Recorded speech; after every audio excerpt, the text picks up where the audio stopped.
The big concern is that public-private key cryptography, also known as elliptic curve cryptography, basically the technology needed to sign a Bitcoin transaction, this part of Bitcoin is the most vulnerable. All right. Hunter Beast, welcome to the Bitcoin Rails podcast. How are you? I'm doing great. I'm so excited that you're here. We've been getting to know each other much better over the past month. And yeah, I've been learning so much about quantum resistance, quantum computing, how this all affects Bitcoin. This subject matter has been getting a little bit more and more press as time goes on. I feel like this is starting to pick up, especially since your Bitcoin improvement proposal got an official BIP number, BIP360, maybe a month ago.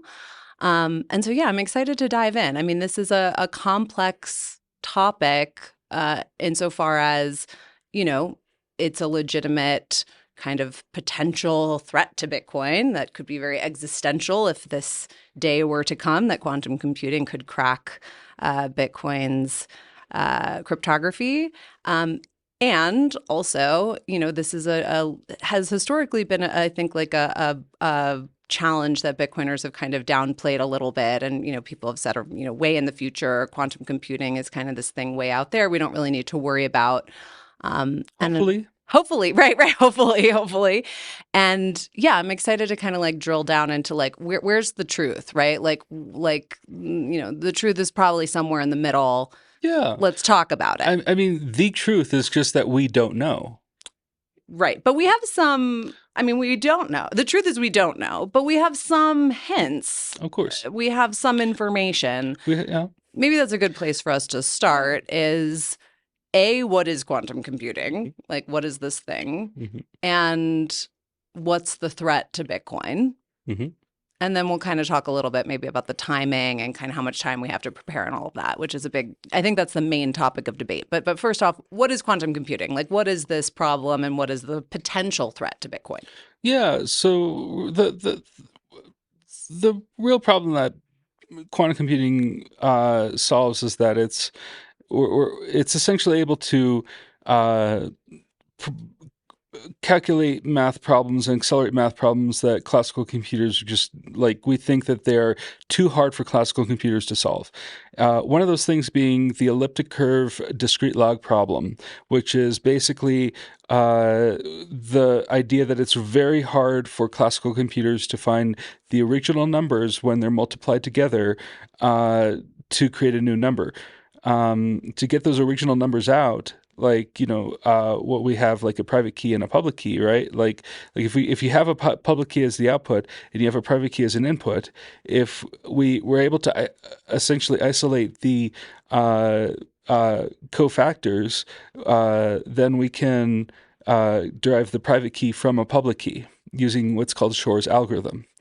And that is theorized. It is not necessarily something that quantum computers can do right now.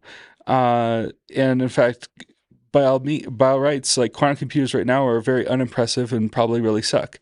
But that said, the fact that they're spending billions on this technology and there are multiple blue chip companies working on this, Amazon, Google, Microsoft, Intel, IBM, and also, startups like Rigetti, IonQ, PsiQuantum, and then also defense contractors like Honeywell and Raytheon.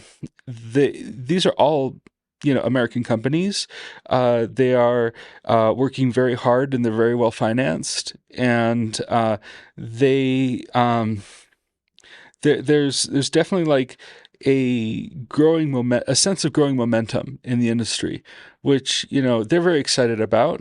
I'm a little worried about, and that's one reason why I started looking into this.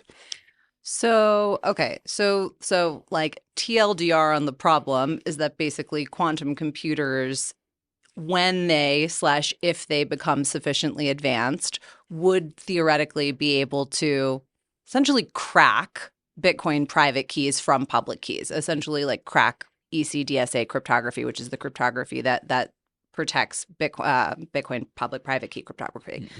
Mm-hmm. So is there like, I mean, would you share a little bit more about that? Is that like all Bitcoin addresses that could potentially be vulnerable to this? I mean, like let's dive a little bit into maybe the nuances of how secure Bitcoin addresses are. Yeah, so like if you know this does become possible, if it does become possible to derive a private key from a public key, uh, then the first thing we're going to be worried about are the public keys that are currently available on chain, on the blockchain itself.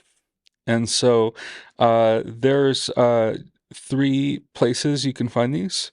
One are the original Satoshi coins. One are Taproot addresses, because those are a full public key, or well, maybe not a full public key, but they are a public key, fully encoded into in address, and then there's also reused addresses. So addresses where people have spent coins from and then received new coins in that address. Whenever you go to spend your coins, you have to reveal your public key for other people to validate that you are able to spend those coins. And so the big concern is that like public-private key cryptography, also known as elliptic curve cryptography, uh, uh, basically the technology needed to sign a Bitcoin transaction, like with signatures and addresses. This part of Bitcoin is the most vulnerable. Okay, so anytime in this universe where quantum computing becomes advanced enough, basically anytime a public key is made available, right, is revealed, a private key could be vulnerable to Yeah, theft, right. essentially. Right, exactly. And also, like, I also want to make clear that not all coins are vulnerable. Anything that's in a hashed address that has like any coins Because that the are, public key is not available if it's hashed. if it's hashed, exactly, and also so long as they aren't reused addresses, then you're good. So the addresses, and there's some Bitcoin addresses Mhm. hash the public key as part of Yeah. the address, and some do not. Right, but then of course the real concern then is short exposure attacks, because long exposure attacks are what we just discussed, right? Like those are the coins where the public keys are available on chain. Uh, Short exposure attacks are when you just signed your transaction, you publish your transaction to the mempool, and uh, that is a period of time, however short, where your coins are vulnerable to a sufficiently powerful enough quantum computer. Now, that said, that is a much higher bar. And like you need a much better quantum computer than to solve for a key that's been available since day one. And so from Genesis, right? And so, There's sort of different levels of threat, it sounds like, yeah, depending on like you how need a long much, a public key is yeah, is made available, basically. exactly. You need a much more powerful quantum computer. Okay, so we have long exposure attacks, which Mhm. you just mentioned, which basically means like any Bitcoin address that does not hash the public key as part of that address, which is, I think you mentioned two. It's Taproot addresses, I mentioned three. well, and reused addresses, right? Right, But right. but let's hold off on the Okay, reuse for a second. sure. So Taproot addresses are just fundamentally quantum insecure, Right, because Taproot addresses just have the public key right there in the Taproot address. They're not hashed. They're not like correct. abstracted in any way.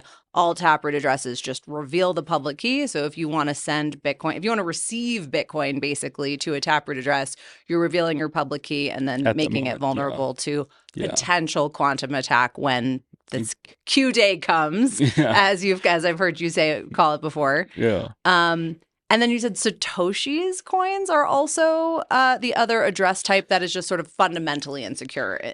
And technically, Satoshi's coins are what are an address is called pay to public key hash Okay. public key Is it addresses. only Satoshi's coins, or is it just like early Bitcoin addresses? It's early. Yeah, it's not just Satoshi's coins, but he's like one of the prominent users of P2PK. Is that the first address type that was ever created? Was pay to public key? Yeah, essentially. Okay. Yeah. the thing, one thing that that's also important to understand about pay to public key is that they're primarily used to receive the initial block reward, which was 50 Bitcoin. Like in the early days, the first epoch from 2009 to 2012, there were 50 Bitcoin per block mined with a CPU miner. And they would all go, the original Bitcoin client was configured so that they would always go to a different address. So you wouldn't be reusing addresses. Um, and the brilliance in that is that there's no like one big honeypot from the early days.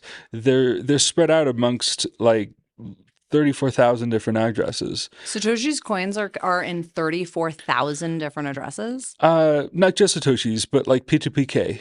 Okay, so there's pay to public key addresses, which is this very first type of Hmm. Bitcoin address type Hmm. that is quantum vulnerable, Yeah. spread out amongst 34,000 Bitcoin addresses. Do we know Yeah.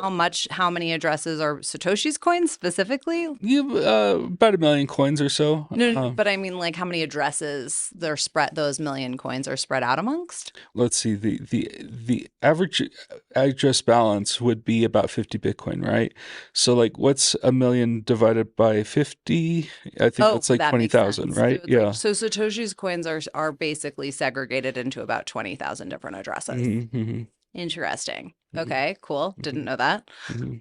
What are the implications? And again, we'll kind of get deeper into this problem. We have time to kind of like explore this whole thing. But just while we're on the subject of Satoshi's coins, what do you think are the implications of quantum computers being able to hack Satoshi's coins, right? I mean, it's so important to Bitcoiners, that these coins are never touched. It's sort of part of this immaculate conception that sort of protects the reputation of Bitcoin. Like, what would happen if Satoshi's coins were confiscated or thieved Yeah. from the addresses? What do you think the implications of that would be for Bitcoin? Yeah, it wouldn't be confiscated, right? It would definitely be some other kind of thing.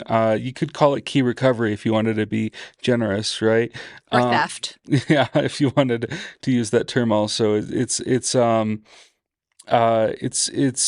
essentially people will find those coins and then either return them to circulation or use them to build their own stockpiles, or like put them on our balance sheet, that kind of thing. Like we also have to remember that the people who can do this will be like people in working in uh big companies like I mentioned earlier. Like maybe the startups might be more like nimble and they might sell them as soon as they're gotten. But like a big company like IBM, you have to wonder if they're going to be thinking about a potential yeah. Wouldn't a big public company, though, be concerned about the legal implications of effectively performing theft in that way? Like, in my mind, I'm not so sure that they would just immediately go after Satoshi's coins. That seems like a very risky reputational thing for a company like IBM to do. It feels more likely that, this, to me, I would think, oh, maybe as the technology, kind of spreads, basically, which will also happen, Yeah. then, maybe we have, a foreign actor or like a malicious something or someone or other come and take Satoshi's coins. Well, the legal portion of it is also interesting because there's legal precedent behind lost assets, right? Like like basically like if something has been around for long enough and it's been unclaimed property, right? Hmm. Like there is legal precedent around unclaimed property that could be used to defend against So this will be like a legal battle, though, right? I mean, it won't necessarily be something they're going to do willy-nilly. Like, they'll want to well make sure they can defend it. okay, so first of all, like the only person who's ever claimed to really be Satoshi, right, like is also proven to not be Satoshi legally. So like I don't know who else is going to like step up and be like, oh, those are my coins and I'm going to fight you legally. It's like it's Yeah, not going to that's work. true. Yeah, no, that's true. That's true. That's true. It is like a legal gray area, though, that I could imagine a public company might having some challenge with. To me, it seems more likely that like a government might, I mean, that's another option. That's another, right? We could have Russia coming in and grabbing Satoshi's coins. I mean, Or China. or China, Yeah. more likely. Yeah. Yeah.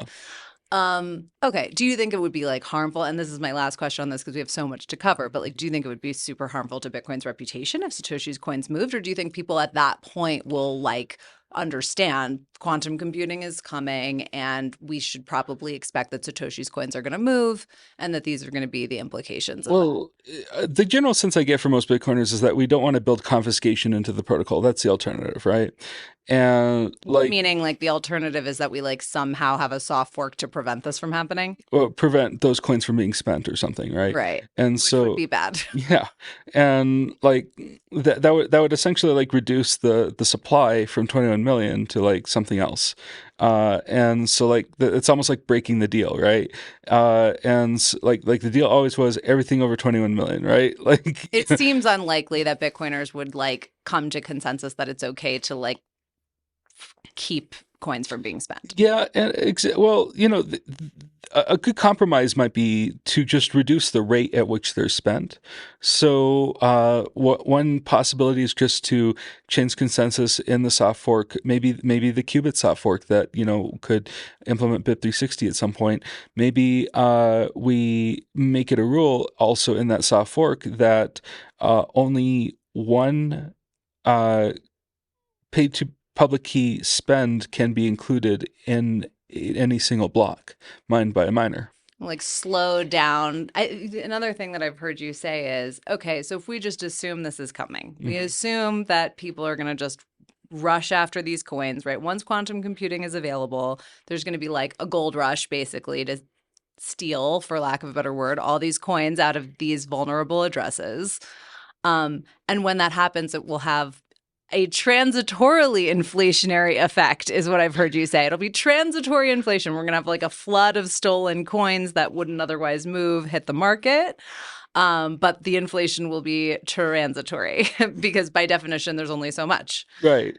Do you want to elaborate there? Well, that's ironic terminology because like that's very fitting for a scarce asset. Whereas like when Jerome Powell used it, like the other guy was like, "Oh, there's infinite money at the Federal Reserve," and so like inflation might not be so transitory if you permanently increase the supply, right? Whereas like Bitcoin, we're not increasing the supply really. Like the supply will always be 21 million, or I think there's like this one asterisk over that where there's like a little bug around how the very last Satoshi will be mined or something like that. There's like a bug in the code. But there'll be like a flood of new coins on the market from this like theft there arrangement. There might, yeah. there might not. There might. I mean, like the people who can operate a quantum computer is like the number of organizations capable of doing that, especially early on, is going to be quite small, and it will be quite expensive. And so it's real game theory as to how these companies / governments will handle that capability. Yeah, I mean, well, if there's one thing about Bitcoin is that like anybody paying attention is going to be it's going to be exciting, if you can't say it's boring, right? Yeah, Bitcoin's never boring. Okay, so there's this situation. So we have like Satoshi's coins as an example. These very, very early, this first initial address type that will be quantum vulnerable because all of those addresses just have the public key fundamentally hanging out in the address type. This could have a transitorily inflationary effect. It's not so dissimilar to like, when Germany dumps, their Bitcoin. Yeah, exactly. That's the thing. Is like people find their coins all the time. They return them into circulation. Might be a slightly bigger stockpile being returned to circulation, but temporary. Well, like even then, like I mean, okay, so there's like maybe 1 or 2 million coins in P2Public key addresses. Like okay, that's a lot, and but like in aggregate. But the one thing though is just that like these will be probably fought over and like that sort of thing. And also, if we do implement that, like one spend pay to public key spend per block, if we do implement that, then there'll also be kind of like a bidding war over people who like mine the same coins, and so then basically they'll bid up the RBF, the Like fees. sniping. Well, maybe, but then like those fees will go to the miners. So like there will be like distribution of these funds. Like they won't like this is a scarce asset. So it's not to be like clear. Like this is something that uh, is less of an existential threat to Bitcoin than if the Federal Reserve kept printing money, right? Right. Because Right. yeah, like at least to the price, and It will so always survive. It's just like yeah, there may be like a it's dip. Yeah, anti-fragile. yeah. It's anti-fragile, and yeah, there's going to be a dip. What else is new about Bitcoin? There's all Right. There's going to be ups and downs. yeah.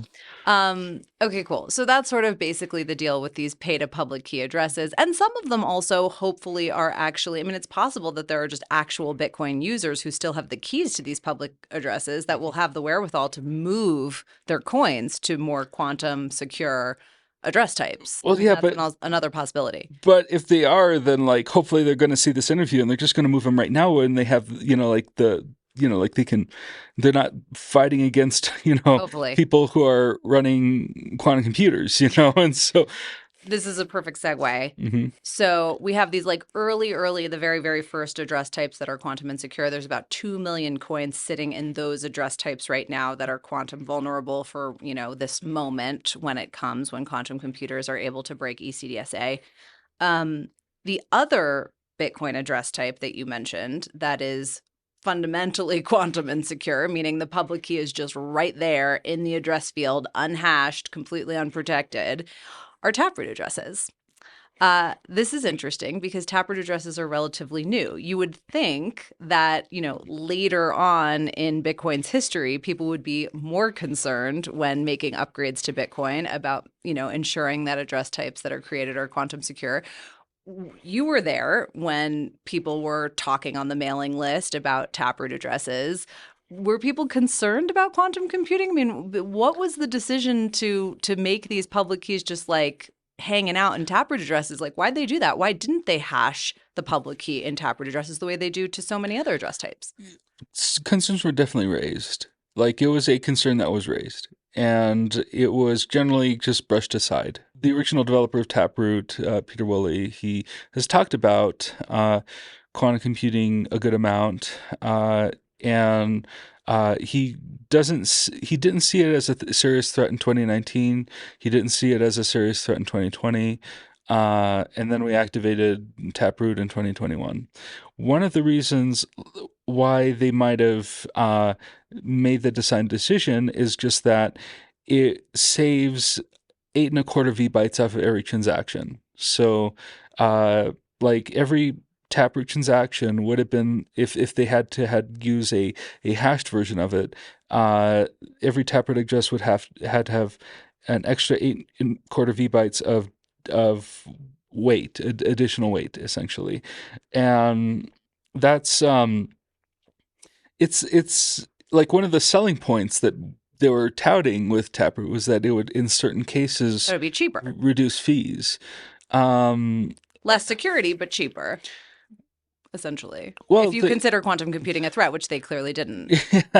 yeah, they were just saying it was cheaper. They didn't consider it being less secure. And there's definitely people out there who, with their dying breath, will probably say that it was always secure. But we'll see. Yeah, we'll see how that. We'll see how people feel about that in 5 years. We will get to the timing, the like industry roadmaps for quantum computing, you guys. I guarantee it. Mhm. So summarizing here. So we have these very, very early address types that basically have the public key, which is quantum insecure, just hanging out. Taproot address is also quantum insecure. The public key is just part of the address. The third that you mentioned that we'll circle back to is any address that is reused. So basically any address, regardless of address type, is fundamentally quantum insecure if you are reusing addresses. Right. You want to share a little bit more about that? Because I think folks, Yeah. maybe this will kick them in the ass to stop reusing addresses. Well, that's for one thing, right? Like we've always been told never to reuse addresses because that helps with privacy, right? But I would say like the bigger concern is that some of the top balance Bitcoin addresses out there, like the Bitcoin rich list, um, they're spent from.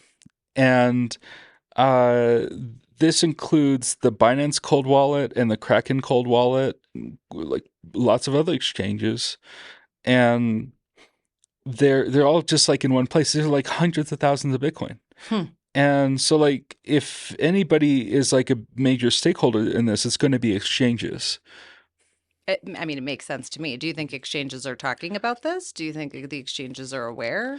Well, if they were truly aware, they wouldn't have this like these giant They'd stop honeypots. doing it. Yeah.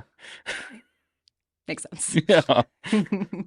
Maybe they are also sort of come to the conclusion this is something they don't have to worry about like right this second. But again, we'll talk about timing in a moment. But it would be really great if they had an alternative place, a safe place to put their coins. Even if the risk is negligible, and we've talked about this off camera, even if the risk is like super duper duper tiny, wouldn't it make sense for a giant institution to be like extra precautionary? Yeah, makes sense to me.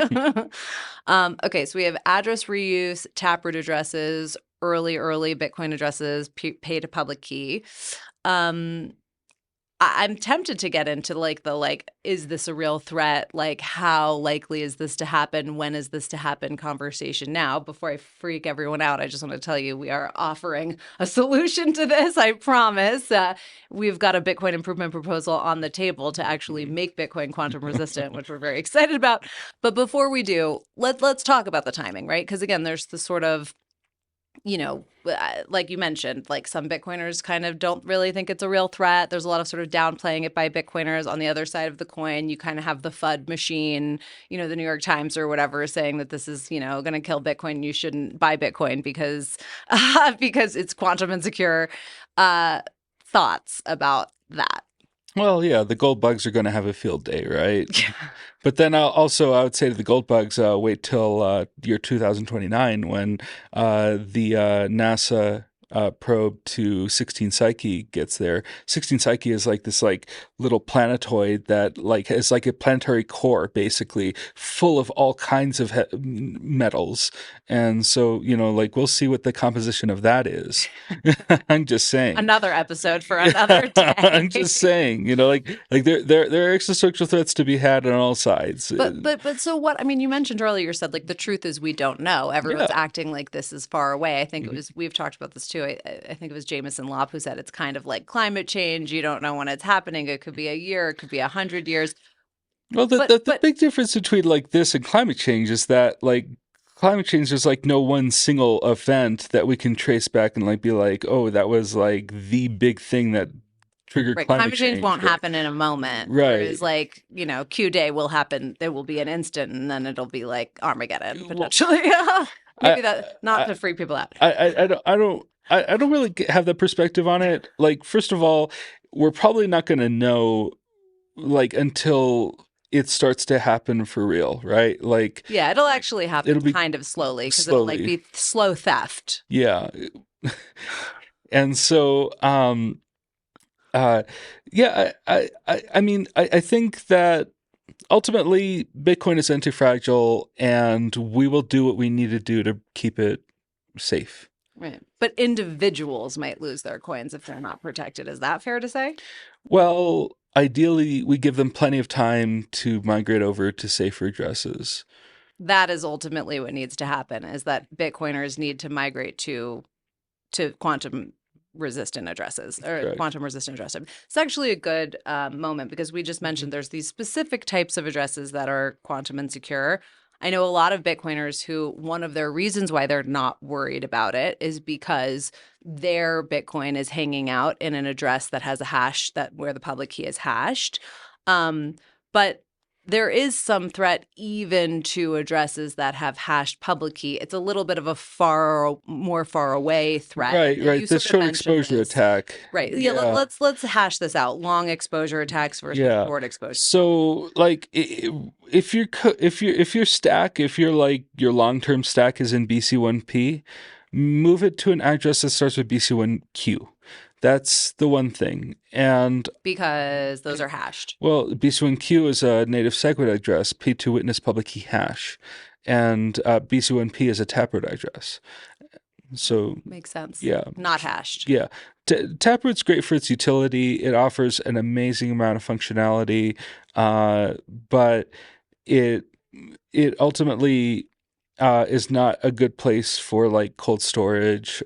There's also the concern that like uh, layer twos are starting to like use Taproot for their. Well, everything's built on I mean, all the like layer 2 movement is my understanding is built on Taproot infra. I mean, Lightning uses Taproot. They're all using like Frost for their Yeah, multisig schemes, which are Taproot dependent. I yeah, mean, most of the layer 2 universe is Taproot dependent is the reality. right. Got to fix that. Okay. There's some infra to rebuild potentially with this situation. Yeah. Now, But if you're not using, mhm, if you don't have an address, if you have an address type that is not Taproot, that has a hashed public key and it's unspent, meaning it's just sitting there, you've never reused your address, it's just sitting in a wallet, it's probably relatively quantum resistant. right. Once you spend it, though, Mhm. even if you spend from an address type that has a hash public key, the public key is revealed anytime you spend, It has to correct? be. Yeah. Right. So even if you're never reusing addresses, there's that 10-minute period where the Bitcoin is in the mempool, which Hopefully you set a high enough fee rate, and hopefully the miners are getting a lot of luck right now, and not you're not waiting 2 hours for the next block to confirm.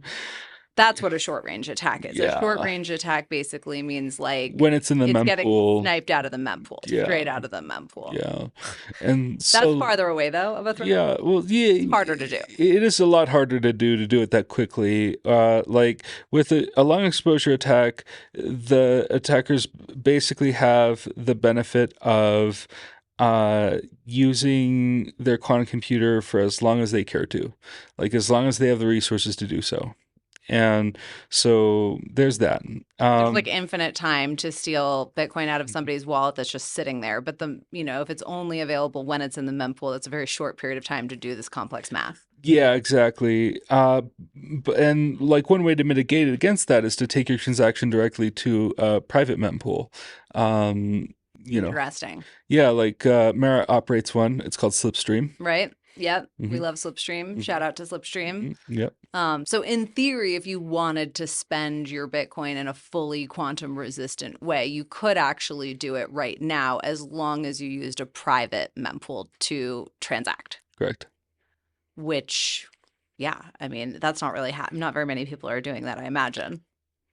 We'll Um, see. It'll be well, interesting to see if demand for that increases. certainly they're using it more for like non-standard transactions, not necessarily for like transactions they don't want to reveal to the public. Not for quantum security just yet. Yeah, yeah. And I imagine that's also a situation where people will have a little bit more lead time, right? Because people aren't going to probably worry about short range attacks until there are long range attacks happening in real life, I imagine. Hmm. Yeah. Yeah. Okay, long range attacks. Okay, so long range attacks are like just Exposure. long exposure attacks are quantum computers taking Bitcoin straight out of people's wallets. Short exposure attacks are taking Bitcoin literally out of like the mempool, Yeah, essentially in the 10-minute period when people are transacting. exactly. Okay. Taproot. Let's circle back to that. Everything's kind of built on Taproot. All this like layer 2 Bitcoin season 2 stuff is built on Taproot. Maybe the maxis won't care about that. Well, the Lightning people will care. Lightning people will care. What do you think is going to be required to rebuild all that infra with quantum resistant address types once we do hopefully integrate your BIP, which we'll get into more detail about in a moment? Well, yeah, I mean, I think that's they're going to have to update to new libraries like nodes and wallets. We'll all need to update exchanges. We'll need to update their software.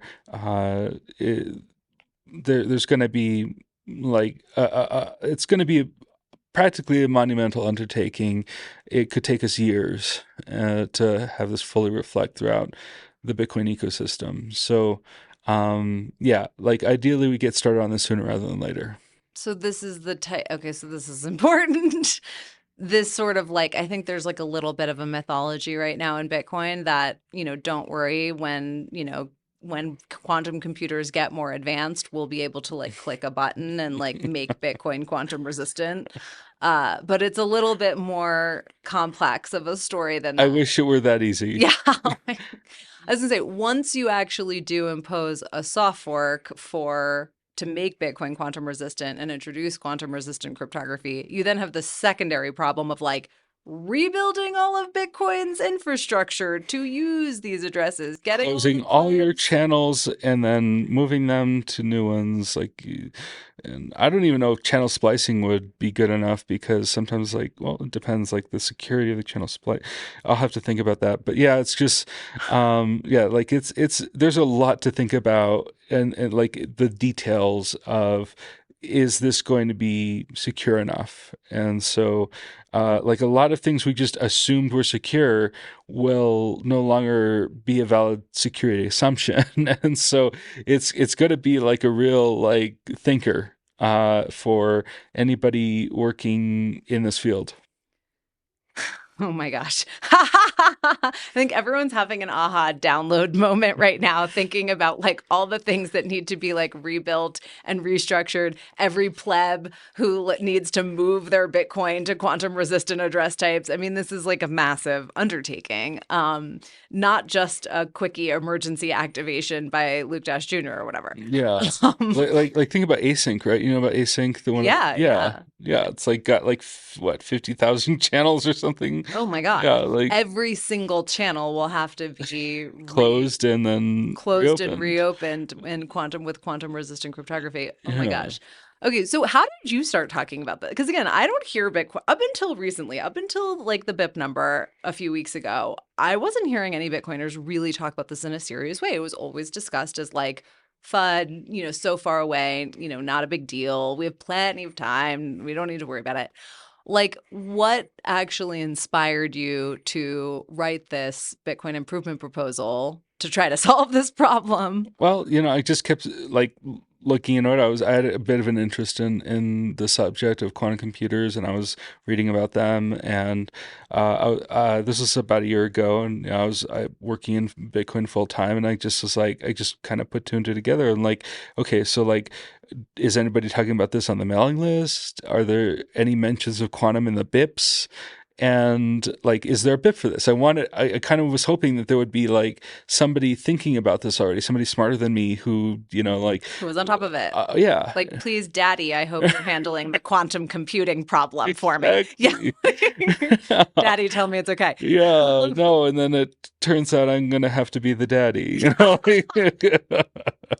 Thank God we have you. Uh, Okay, so you were like, I guess I have to write a BIP now. yeah, yeah. Oh shit. There was not quantum wasn't mentioned one time Yeah. in the repo, in the Bitcoin repo. No. Not one time. No one was discussing it. There were like concerns when Taproot was happening, but like other than that. Yeah, and like when we moved to the new Google mailing list, away from like the Linux Foundation, when we moved to there was zero mentions. Like you do the search, zero mentions of it. And just for context, because we didn't mention this before, you mentioned all these companies are spending billions of dollars trying to solve this. Like, what is the like time frame that companies are saying they're gonna have this technology to be able to do this? It's very concerning. Just today I saw that PsiQuantum had actually taped out their new chip, their photonics chip, to global foundries. Like they're actually like getting their chips made for this.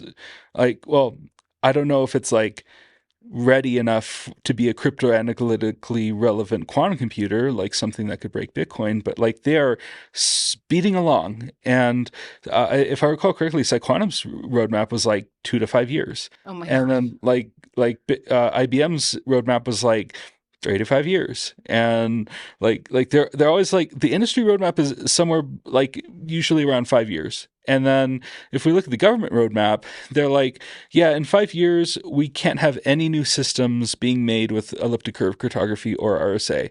And then in the CNSA 2.0 roadmap, they're like, oh, and also, by the way, 10 years from now, nothing can be using elliptic curve cryptography in government systems. Okay, so the government is planning on completely phasing out all ECDSA cryptography within the next 10 years. Yes, and they've worked on post-quantum cryptography already. It's been fielded for the past few years. Like, it's not terribly new, so like it's not like we're starting from ground zero here. Okay, so our opinions aside, the government's concerned that this is going to be happening in the next 10 years. They have a legitimate concern on their end Very that real this is going concern. to happen in the next 10 years. Yes. And industry roadmaps are even shorter than that. Like Yes. some are saying that this is like there's like some Possible. non-zero possibility that this Yeah. could happen in as little as 2.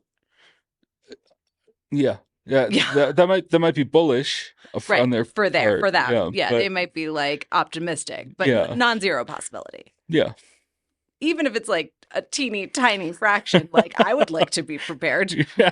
You know? Yeah, even if this was like complete vaporware and this is just a jobs program for physicists, right? Like the fact that this could like fundamentally compromise Bitcoin is something I think we should at least have some concern and preparation for. Makes sense to me. Even if it was like 0.001%, like I would like to make, personally. Yeah, it's a high impact, low probability event. High impact, low probability is a good way to say it. Okay, so sometime between the next 2 and 10 years, there's some broader non-Bitcoiner concern about this happening in terms of like military and government and et cetera, et cetera. Oh yeah, I mean there are a lot of other systems that could be vulnerable by that point, even though like they are supposed to be moving away from that, right? Like banks are already taking this into account.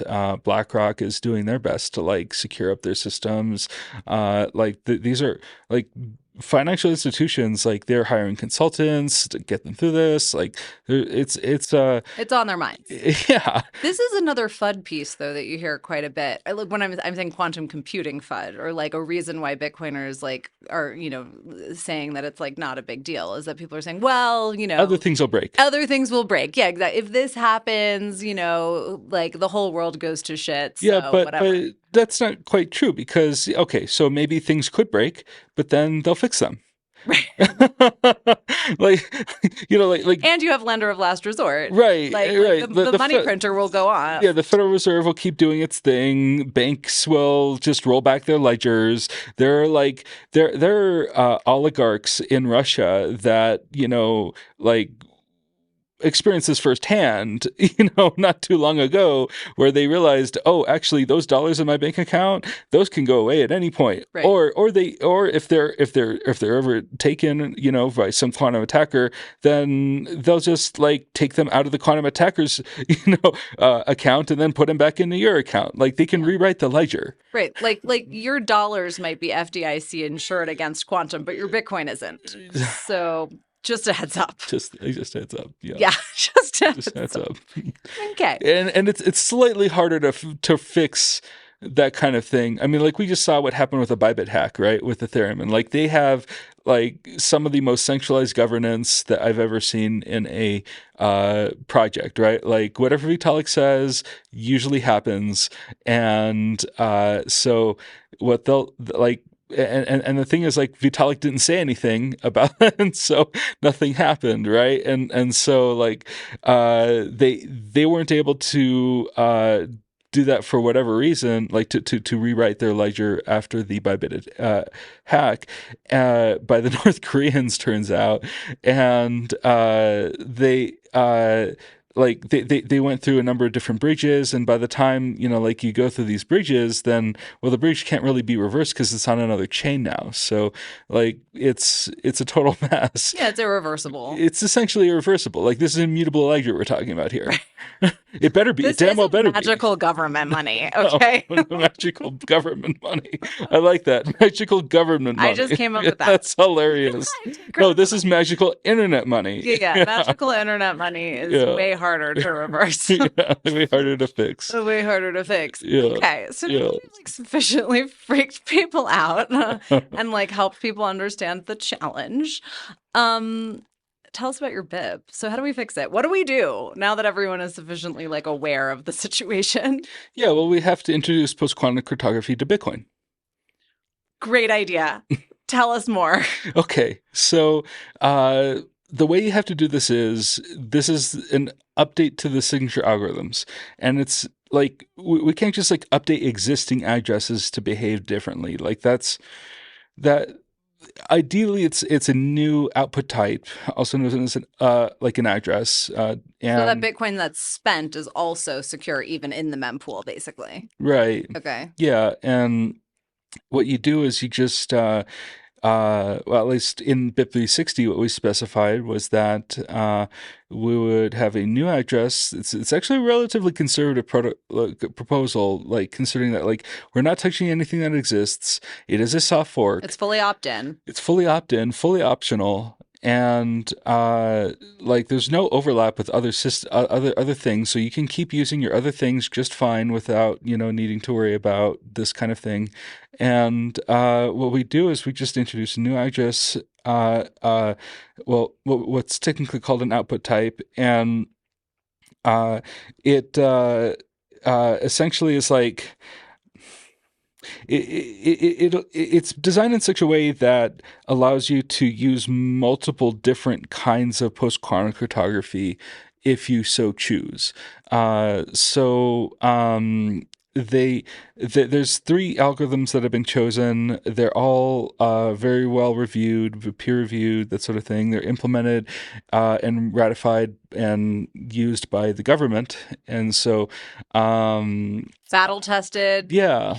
quantum resistant algorithms. Yeah, they're widely considered to be very secure, and the thing is, the Secure enough that quantum computers, even with like sufficient advancement, like are not known to be able to break. Or, I mean, is that sort of the idea? yeah, well, like the whole idea around post-quantum cryptography is just to make the problem harder, like as hard as we can possibly imagine to make them within reason, for quantum computers to actually compromise. And that's why we call them quantum resistant and not necessarily like quantum secure. Like maybe one day even these algorithms could be broken, but we're buying ourselves theoretically quite a bit of time. Correct. Okay. Yeah.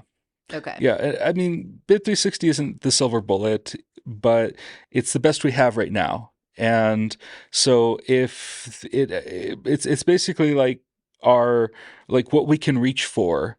This is the plan, right? Like it's important that we have a plan in place in case there is a major emergency, and ideally we implement that plan sooner than later because then we give people time to transition. Right. Like it's not like, again, like I mentioned earlier, it's not like Luke Dash Jr. can like push a button and all of a sudden we're quantum resistant, everyone's fine. Like we need to, there's a lot, once this soft fork happens, once we introduce quantum resistant cryptography at the Bitcoin core level, there's a lot of things that, people need to transition. Then there's a whole like potentially multi-year transition plan that needs to happen to ensure everyone's security, basically. Right. So that's why we want to get on this probably sooner rather than later, just Correct. for the sake of being as prepared as possible. Correct. What are so you mentioned there's 3 types of quantum resistant signature algorithms that you are introducing in this Bitcoin improvement proposal. What are they? How did you choose them? What were the considerations when choosing these new signature algorithms, and why 3? Yeah, well, we evaluated like over a dozen that were out there, and the 3 main considerations were their security, which is like also dependent on like an adoption and peer review and things like that. Then Like how good are they? Like, how well do they defend against quantum computers, basically, was a Yeah, consideration. yeah, definitely, of course, But the right? main Yeah, just consideration. main consideration. Yeah. Then there's also and also in terms of security, there's like also the security assumptions that they use. So some people are more confident that hash-based cryptography is introducing no new security assumptions to Bitcoin, and newer approaches like lattice-based cryptography are somewhat more experimental and not necessarily well acknowledged by all cryptographers to be the thing that protects us against quantum computers. And so I made sure to include a hash-based algorithm just in case, lattice cryptography is a bust. We at least have, one there that people are relatively confident will keep us going into the future. Will do its job, Yeah, basically. exactly. And so, but also it's one of the largest signature sizes in the set of signature algorithms. And so, like this would be used for people who want the highest security assumptions or highest security, right? Without necessarily needing to worry too much about cost. Whereas other algorithms, like you would they use lattice cryptography, and so they're cheaper, and they might also be like more secure. We don't know, and so But that's they're lighter weight, the other two. So they there's are. like the three algorithms kind of have different trade-offs. They're like lighter weight, but maybe slightly less secure. So you can kind of pick, meaning like cheaper to implement, but slightly less secure. So people can kind of pick like the level of security they're willing to pay for. Yeah, and they can also pick all three. They can triple lock Yeah, that particular transaction if they exactly. wanted to. Yeah. Okay. Yeah, but Interesting. that makes the signature sizes in the transaction about like 18 or 19 times bigger if you use all three, So if you want to and that's including a discount. triple strength your quantum resistant Hmm. lock, Hmm. it'll cost you about 20 times in More. fees. Yeah. In fees to execute that transaction. Right. Okay, that makes sense. Yeah. But there's like all sorts of like different it sounds like it's just fully customizable though, based on like your fee tolerance combined with your risk tolerance. Right. And otherwise you would like if you wanted to use the like the minimum amount of security, I think that would only cost maybe double. Okay. So, and it could be like, how people say, I on layer one spot is where I hodl, but lightning is where I buy my coffee. It could Mhm. kind of be a similar thing, right? Where like maybe you triple lock your hodl stack that you're not planning on touching for 20 years. Well, you can actually But afford to put your Lightning stack into one of these triple lock addresses because it doesn't really settle on chain for a very long time, right? yeah, yeah, Like maybe never right, exactly. So like in many ways, it might even make sense to use the triple lock for situation lightning. for Lightning. Yeah, Yeah, but more like in the sense of like if you know you're going to be spending or yeah, making layer one transactions, yeah. maybe you don't triple lock, Right, but you have like that'll be like a separate account right. Like a essentially. hot wallet or something. Yeah. Okay. What are there like I feel like the three algorithms have really fun names you mentioned off camera. The three Yeah. algorithms. Yeah. So the hash based one that's like super ultra secure, that's called Sphinx Plus. Okay. Uh, it was designed by a guy named Daniel Jane Bernstein. He's a very well known cryptographer who's used to work for Google. He wrote like the cryptography library used by Google Chrome, actually. And he also came up with the curve that's used to secure Signal messages and Monero. Oh, Yeah. So interesting. yeah. So and So then he's a crypto guy. yeah, very Definitely. badass cryptographer for sure. Yeah. Yeah, he knows his stuff. And so I was like, all right, we're using that one. Let's start with that one. Okay. And people were very happy that I chose that, even though it was much larger. Even though it's more expensive, it's like Yeah, the most badass like lock you could have chosen. exactly. Okay. And then the next one we chose was is called Crystals to Lithium, which is lattice based.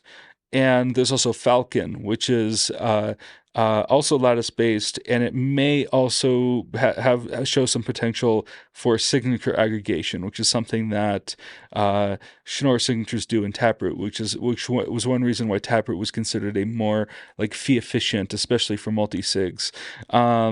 There's there's also these all these algorithms got kind of like evaluated and ratified as part of the Federal Information Processing Standards, or FIPS. And so the FIPS standards specify Sphinx's SLHDSA. I think it means stateless hash digital signature algorithm. There's also MLDSA, which I think is like lattice based, and then they have which is for crystals of lithium, and then Falcon has FNDSA, which I think is like Fourier transform DSA. So let me ask you this. So there's all this like new badass cryptography that you're proposing. Mm. Is there any like risk to introducing new types of cryptography to Bitcoin that people should be aware of? Like, is there anything that's like sus about introducing new cryptography to Bitcoin? Yeah. Yeah. So like something we should be aware of and we should be very careful about in terms of our implementation, we need to be benchmarking, is the potential for denial of service attacks if somebody were to like fill an entire block with signatures, and then all the nodes have to like verify all the signatures in that block. Because they're so heavy. They're like data intensive. So like Yeah. in theory, you could like DDoS a block with like a bunch of these like badass signature algorithms. Yeah, exactly. And What's so, the incentive for that though? Like how likely is that? Like, I mean, you'd have to just want to attack Bitcoin. Or like, yeah. yeah. And it would be expensive to do because that means you're buying the block every time. Oh, yeah. Yeah. Okay. So it's like the incentives aren't great. Yeah.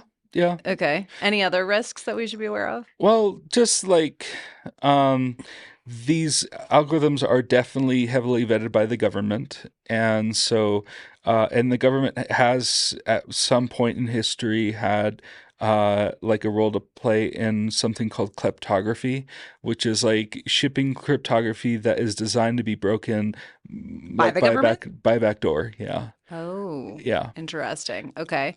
So like, okay, are these signature algorithms vetted by people other than the government? I guess it's hard to know, right? I Well, guess academics, yeah, right, right. but also But we like, don't know who's a spook. I mean, yeah, well, but also let's just be clear, like the government is dogfooding these algorithms.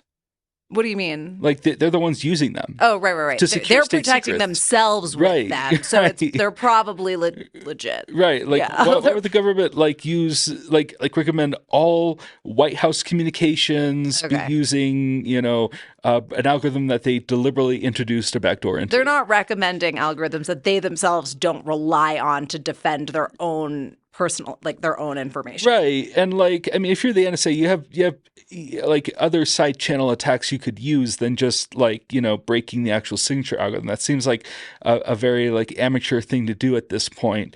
They have like all kinds of networks. They can tap into the fiber lines. They can, install software on your phone just to like see your messages, right? Like they don't really need to actually break, like the actual cryptography used itself in order to do whatever the heck they like to do.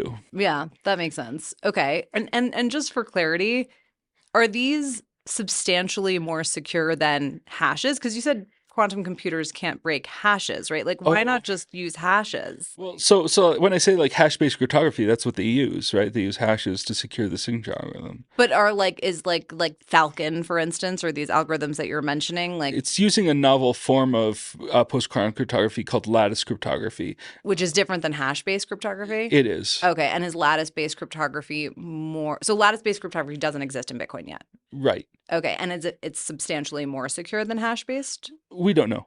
We don't know. So what's the reason to introduce these new algorithms versus just like making sure everything in Bitcoin is hashed? Yeah, well, that is a good question. I surprised you with this one. Yeah, actually, like in some ways we could simplify the BIP and just say we go with Sphinx, right?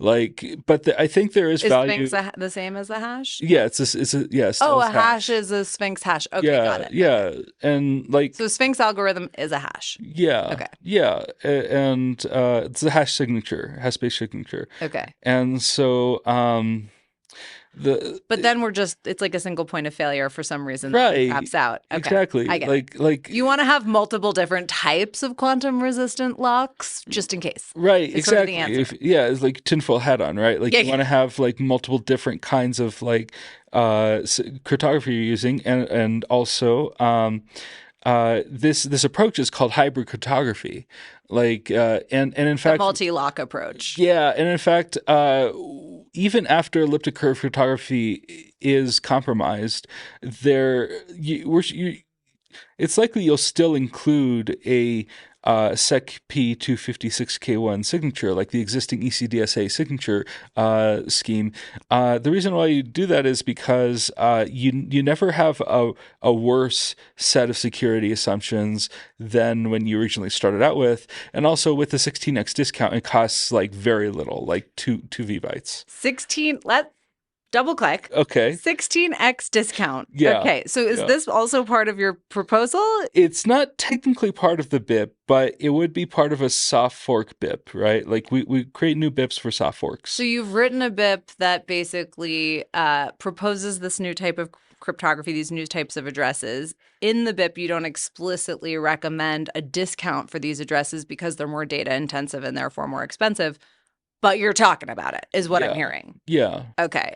What do people think? Do people think 16x discount just for these address types is appropriate? Like, what's the conversation on the ground like? I've actually gotten a favorable reception to that. To 16x discount for quantum resistant address types. Yeah, so long as they can't be abused.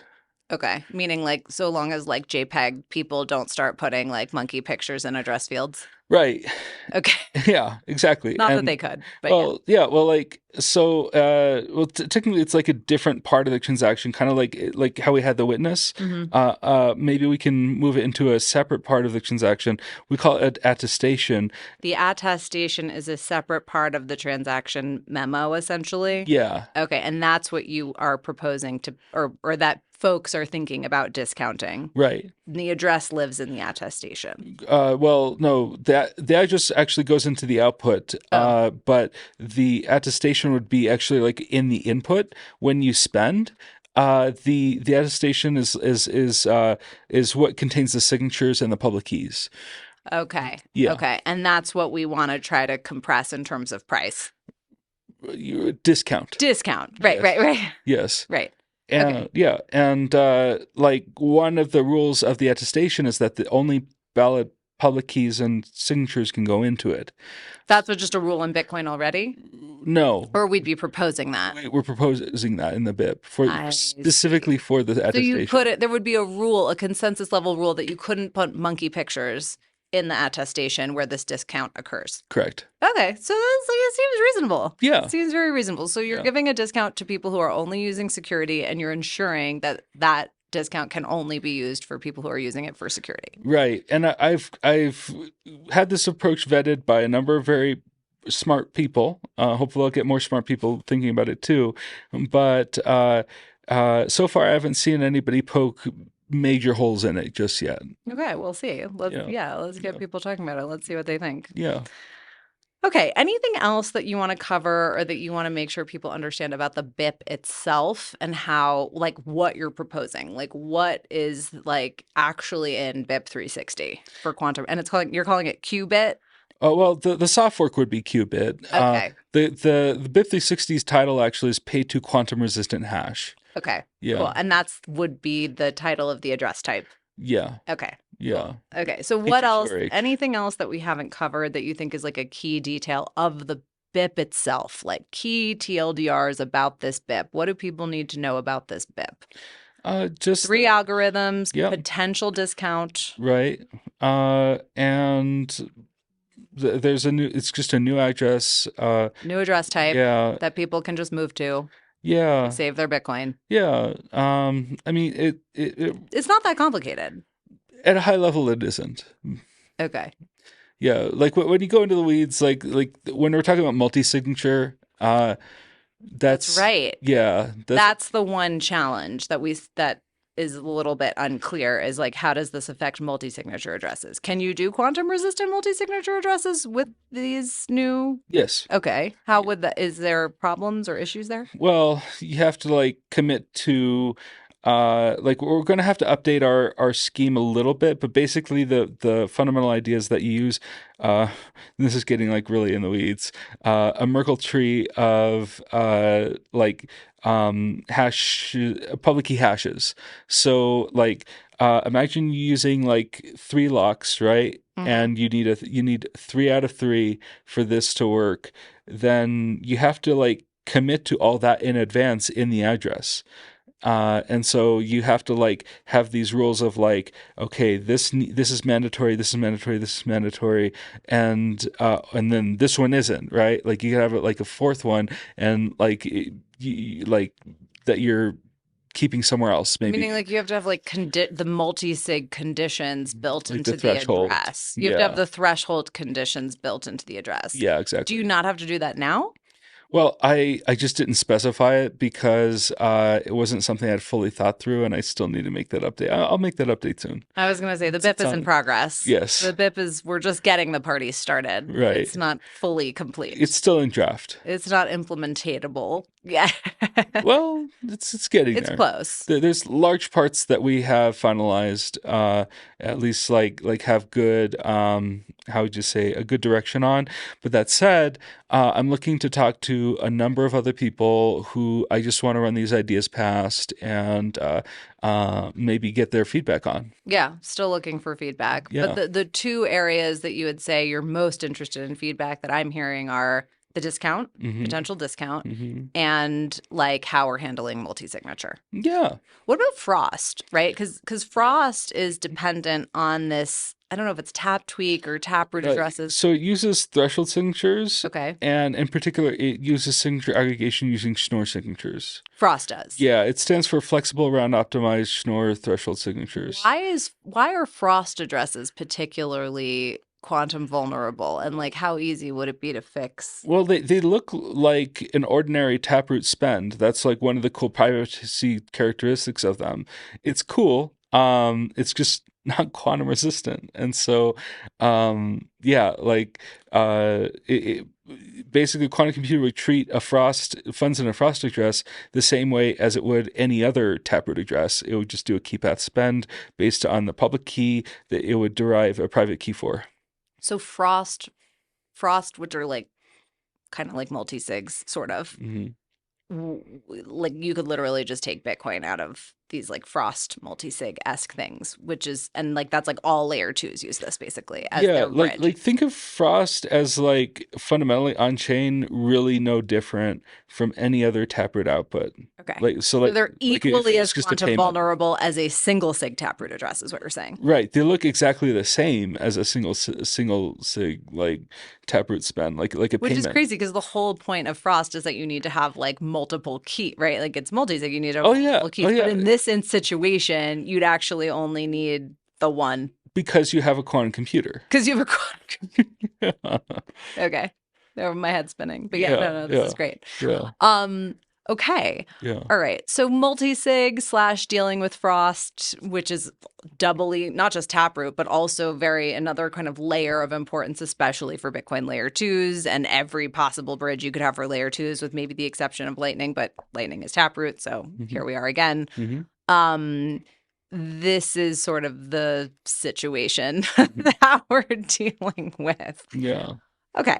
So a lot of stuff's going to need to be rebuilt, a lot of infra, a lot of like switching over to addresses. Again, this is not just implementing the BIP. It's like once the BIP is implemented, then we have a potentially multi-year process of sort of like rebuilding a quantum resistant Bitcoin economy, essentially. Yeah. But even getting the BIP passed might take some time. I mean, even the BIP itself is not a push the button decision. I mean, it could be in the event of quantum emergency. You could have some Bitcoin core developers activate an emergency activation, but that is not ideal. Yeah, exactly. We don't want to rush this. I want all the community's input and like It's a change that's worth real broad decentralized community discussion. right. And we actually introduced this BIP to the BIP's repo in June of last year. So like we've been discussing it for a very long time already in the mailing list and also in GitHub. And Took what, 4 months just to get a BIP number? took a long time, and actually I think longer than that. And there's actually like 300 comments on that PR right now, and like I just responded to one today. So yeah, You're just going through the comments slowly just but surely. well, no, I mean like I try to respond as soon as I can because like I want to be seen as like a responsive, Author. author. Yeah. Yeah, Yeah. makes sense. How has been the response from the developer community? like on the BIP side, I mean, I think you said that so far it's been reasonably good. No like major serious concerns about the BIP. There's some, what I'm hearing is there's some maybe nonchalance about the BIP that, you know, dependent on people's point of view about the seriousness of the threat. But yeah, how's the response just in terms of like, okay, like how do people feel about this implementation? Like this particular proposal with these algorithms and this way that you're proposing to fix the solution. How's the response been? Well, I mean, the people who've read it and looked over it and participated and commented, like it's mostly just been like, nitpicking here and there, right? Like there are little changes I need to make, little verbiage, little like things I haven't thought of, things like that. Which generally is good, right? Like they're just like, picking it apart, but I mean, it's not. It's productive. Yeah, it's very productive. It's been very productive, and like all the comments have been super appreciated, and no, it's been pretty good so far. I've never received an ack or a knack. It's always just like feedback, and so Meaning like yay or nay. It's yeah, always just like, yeah, yeah, constructive criticism. yeah. So That sounds great. yeah. Yeah, I mean, that sounds like at least we're moving in a direction. Yeah, like no big core devs or whatever have like actively been Trashed it. like trying to shoot it down, like, or like really like leaving an official knack on the PR. Like I've definitely gotten like some criticism on the approach. Like some people have like doubts, like Matthew Corallo in particular. Like he's expressed his own doubts on the actual approach, but On the approach, not on the seriousness of the threat. right, Okay. What's his, I mean, yeah. what are the concerns on the approach that you're hearing? He just wants something more Taproot based, and I'm not sure I like that approach because it could be abused or whatever. Like, I mean, like the thing is, like, if we build on a Taproot, we're putting everything into the witness. We don't have the capability to put into an attestation and use multiple signature algorithms. Well, actually, we can use multiple signature algorithms with Taproot. We can commit to that. It's just then we also have to disable key path spends on Taproot as well. So like using them basically as money in the way that we do now. What do you think is his reason for wanting it to be more Taproot based? Like, what's the benefit of that? That is a really good question. And I would like to ask him. Yeah. Yeah. Matt Corallo, if you're listening, we'd Yeah. love to know. Yeah. Um, okay. So my final set of questions Uh-huh. is, and this is a common question that I think a lot of folks, particularly in sort of like the Bitcoin Season 2 ecosystem, are asking as we're seeing covenants proposals and OpCat and CTP and all of this. There's some new energy around Bitcoin improvement proposals right now. What's the path to actually getting this bit passed? Well, I think the right place to start is just proof of work. We need to come up with an implementation. We need to come with also test vectors, which are basically just like fixed inputs and outputs of what we expect that we can just like go and look at and say, oh, this is the right input and output, and that like anybody implementing this BIP specification, they should wind up with these inputs and outputs. And then there's a library I call libbitcoin PQC, which is like kind of similar to Peter Willey's work on Sec P256K1. He implemented the elliptic curve for Bitcoin. Originally, it used OpenSSL, but their implementation was less than ideal because it just brought in a bunch of other dependencies, and we just needed the one. There's no like great single post-quantum cryptography library that I think is suitable for Bitcoin that I found so far. We have specific things that, like for example, a lot of these libraries assume that you just whenever you want a new key, it'll generate that using randomness. And like the thing with Bitcoin is like, no, we like determinism. We have a hierarchical deterministic wallet, BIP32. Ideally, we generate keys from fixed randomness or pseudo randomness, basically. Is it fair to say like there's some like actual like technical, I mean, I heard what I'm hearing in my layman brain, right? Okay, there's testing things that needs to happen. There's library There's building that needs to happen. Like development, testing, and audits. Right, we need to have this audited by people who understand this very well. So, before we implement the BIP. Well before. Yeah, like these are all just like steps leading up to the BIP being implemented well, in Bitcoin Core. and let's also be clear about like the BIP implementation process. Technically, what you do is you write a BIP, you have a draft, you have test vectors, it gets merged. You can actually get it merged before having test vectors, but that's a different story, I guess. It's looking like Is testnet a thing in this universe? oh yeah, Yeah, like okay, oh so yeah. it would be implemented on testnet first. Well, so like we would build the libraries needed, we would build the wallets needed, we would build the actual implementation into the fork of Bitcoin Core, and then we All on would testnet and then we initially. would go to testnet once we have the code for all that, right? Oh, we have to write all the code for all of this And and then go then to go to testnet. testnet Yes. and then go to mainnet. If Well, all goes well. and then mainnet activation is also complicated because like anybody can spin up a testnet unilaterally, right? Like Mhm. a signet or something, right? Like they could operate as signet, kind of like how MutinyNet came about. But um, the Mainnet's when you have to convince all the miners and convince like basically the entire decentralized network to adopt this thing. That's yeah, where it gets like political. well, Like that's like a BIP9 miner activated soft fork, and then there's also the BIP8 user activated soft fork, and so there's like two approaches there. And we've technically never really had a real BIP8 soft fork. It's more like a threat. It's a backstop approach in case like people are doing something really egregiously bad, and then. But the miner activated soft fork is kind of like the way to do it, and of course like uh, a lot of stakeholders have to be convinced about that. Like not just the miners and the mining pools, right? Like the miners, both the miners and the mining pools have to be convinced because otherwise, if a miner wasn't convinced, then they would just switch to a different mining pool that wasn't going to activate it, right. and then.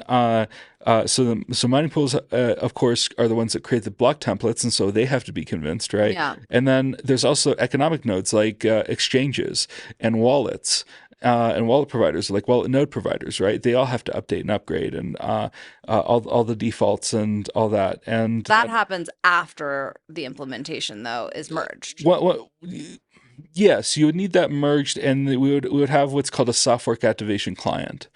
Yeah, Okay. and so like There's sort of yeah pre-merge and post-merge work that needs to be done, right? Is it yeah fair to say? yeah The pre-merge work itself can be, what I'm hearing is can be split up into two sections. One is just like writing all the code to make this happen. right. And then the third is like sort of like the political and social consensus to get it merged. Right, and also plebs are involved in that stage as well, the final And the stage. political and social stage. Oh yeah, because like if you're running your own node, you like run your own node. Like the Start9 makes a good node, Umbrel, Parma node. Like just like it's good to run your own node. So you have to choose to upgrade if you run your own node. Yes, yeah. So the plebs will be involved too. The plebs would be involved. Yeah. So hopefully everyone listening has gotten a little taste of this rabbit hole that we've been talking about for about a month now. And we'll do your own research on the BIP. Where can people go and learn more about the BIP? So I'm actually going to be publishing the BIP to a website called BIP360.org. Okay. Yeah. Well, just in case this episode, we'll make sure that that's done and out before this episode comes out. How about Exactly. that? We're Yeah. going to make that a goal. So Yeah. BIP360.org if you want to go read the BIP, you guys. Yeah. Actually, I do have one last question on like the BIP implementation. Mhm. Do you have any insight? And I know everyone says that there's really no straightforward process here, but do you have any insight in like the actual merge process, like getting the Bitcoin Core devs to actually hit the buttons to merge a BIP? Like, what needs to happen for that piece of this? Well, now that's almost like the $1 million question or the million set question, right? Okay. Because like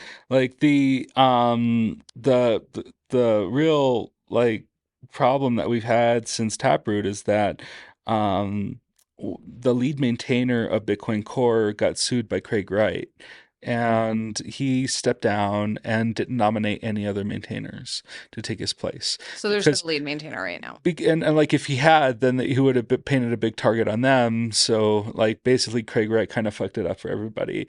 Oh God. So it's harder now than it used to be, is what you're saying. Oh yeah. But basically, there's like a handful of people. Like, who actually has like the keys to Bitcoin Core? Oh, I mean, like the There's a the handful. maintainers are known. Like there's a Okay. like it's in GitHub. How So many? Okay. And it's like some reasonably small number of people. uh, I think more than 10, fewer than 100. Okay. All right. Okay, cool. So, and they theoretically, are they responsible to like the broader community consensus? Or do they need to be individually convinced? I mean, ideally, the BIP either succeeds or fails based on its merit. But somebody, I mean, for the most part, though, they do need to actually push buttons, right? I mean, you do need to convince these people to push buttons. It's not like people are going to like Well, implement this without it being in Bitcoin Core. technically, like only one person needs to hit the merge button. Like, Any of them could do it. yeah, but there needs to be like acts on the PR. There needs to be like actual like discussion on the pull requests to GitHub, right? Like Like other social pressure, basically. social consensus. Social consensus is a better way of saying it, Yeah. right? So, in theory, though, the people who push the button, they are theoretically coming together and someone decides to push the button based on what they're seeing happening in the community. Yeah. Interesting. Yeah. Okay, so we'll see what happens. Okay, all right. That's my final question, I promise. Okay, so BIP360.org, if anyone wants to read the BIP. Final thoughts, final things that you want people to take away from this interview. This was awesome, by the way. Thank you so much for doing this. Yeah. Well, I just hope that people will take a look at the BIP, give me their feedback, try to convince others, if they believe in it, believe the concerns, provide me feedback. I mean, this is still in draft. It's like now's the time, right, to like voice your concerns or that sort of thing. Try to like keep it within the scope of what's currently in the BIP, but I'm also like open to questions around like the discount or in like What to do with pay to public the key addresses. yes, exactly. So no, that's really like just try to also keep your eyes open for like quantum news, and maybe see like get a like maybe even like study things a little bit, try to go in depth if you want. Like I read a book called Quantum Computing for Everyone, and it's pretty heavy on math. Actually, it was surprising, like whoa, like linear algebra, like it was, yeah. But no, like that, like just look into like Ask Grok. That's a better one. Ask Grok about quantum computing and see what it says. Just learn about it, and then you can like evaluate the like news that comes out with a sense like a better sense of perspective. And like, Knowing that points of view vary wildly. oh yeah. Yeah, I mean, there are people like Savine Hassenfelder. If you ever heard, see SDS, she's done some like videos lately on how the Microsoft Majorana One news might not have much support from physicists. Like there are physicists who are very skeptical of the recent Microsoft announcement. But then there's also people like PsiQuantum, like working on like their latest chip. And so like just the very fact that there's like a dozen different companies spending billions on this each, like are like might be Mildly a cut. concerning. Yeah, like one of them's going to get it at some point. Yeah, Like, at some point. Seems reasonable that, like, yeah. yeah. And there are like measurable advancements, even if they seem small right now. There are measurable advancements happening right? Supposedly. I mean, yeah. Yeah. Yeah. I mean, like either that or Microsoft is lying to their shareholders. We just That's want to be prepared. yeah. It's just better to be prepared, you guys. Yes. Yes. By the way, nice hat. Oh, This thank will you. be, yeah. So, do you want to like just tip your hat a little Yeah. bit and show folks? This is Yeah. the first official ever BIP360 hat. There will only ever be 40 BIP360 rust-colored hats distributed at the Space in Denver, which is where we did our first event together. That was so fun. Mm-hmm. Yeah, the Denver Bitcoiners really roll hard. We gotta like give a shout out to the Denver Bitcoiners. For real. They're great. Amazing. Love you guys. Well, thank you so much, Hunter. This was absolutely awesome. Mhm. And yeah, I think we nailed it. High five.